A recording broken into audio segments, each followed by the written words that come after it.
একটি ঘড়ির মিনিটের কাঁটার দৈর্ঘ্য 7 সেমি। 15 মিনিটে কাঁটাটি কত দৈর্ঘ্য ঘুরবে? দেখো, মনে করি এটা ঘড়ি এবং এইটা মিনিটের কাঁটা আর এটা ঘন্টার কাঁটা। আমাদের ঘন্টার কাঁটা নিয়ে কোনো কাজ নেই, মিনিটের কাঁটা। তাহলে মিনিটের কাঁটাটা যদি এক পাক ঘোরে তাহলে একটা বৃত্তাকার ক্ষেত্র তৈরি করবে। তাহলে একটা বৃত্ত তৈরি হবে, তাহলে এবং এক পাক ঘোরা মানে তার সময় লাগবে 60 মিনিট অর্থাৎ 1 ঘন্টা।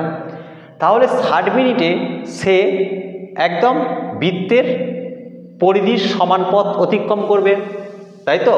তাহলে 60 মিনিটে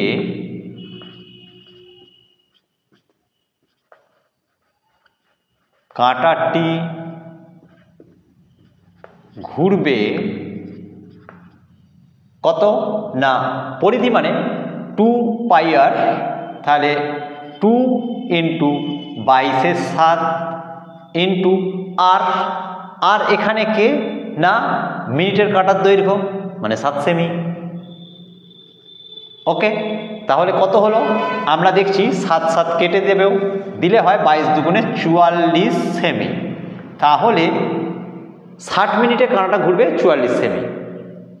1 মিনিটে কাঁটাটি ঘুরবে কত না, নিশ্চয়ই 44/60 সেমি। আমাদের জানতে চাওয়া হয়েছে 15 মিনিটে কত ঘুরবে, তাহলে 15 মিনিটে কাঁটাটি ঘুরবে 44/60 ইন্টু 15 সেমি। কাটাকাটি করলে হয় 4 × 60, 4 4 11 44 অর্থাৎ 11 সেমি। তাহলে 15 মিনিটে কাঁটাটা কত পথ ঘুরবে না 11 সেমি। এটাই উত্তর।